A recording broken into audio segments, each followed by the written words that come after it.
So this idea of selling, how people naturally talk about you have to be good at sales, you can throw that out the window. We're not even going to talk about that because we live in a digital era as well. So I call it the trifecta of money. Your ability to guarantee money coming in perpetuity. The first one is understanding that anything that you do needs to be in high demand. Any type of endeavor that you take on needs to be in high demand.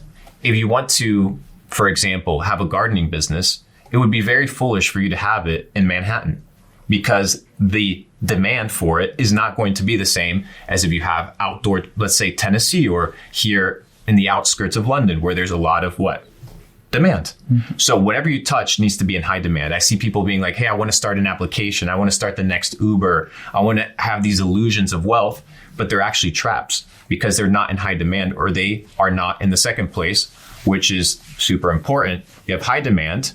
And then up north, which is going to be my main priority, is you need to be the best. And that's where most people get caught up.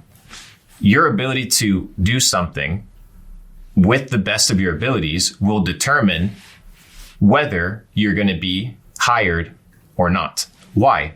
Because there's going to be competition. Where there's demand, there's competition. And you don't want to be hired for being the cheapest. You want to be hired for being the best. So most people come into a business and they don't work on their skills. They don't polish the business model. They don't enhance the business model. They don't think about what are the verticals that allow me to do this in a better way. So for example, back to very essential basic businesses, plumbing, electrician, homeschool teacher, all these things. How can you do it better than your competition?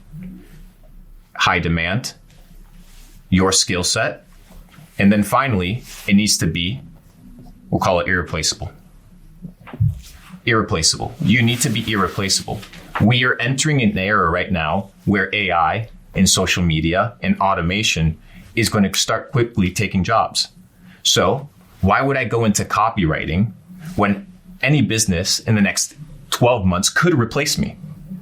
I say that about people becoming doctors, robotics and AI working together. So you need to also, this one's an alarming one because you need to be irreplaceable in what you do. So when we're starting communities, we understand the irreplaceable factor of in-person relationships. AI can't replace that. So you need to be able to build on a solid foundation.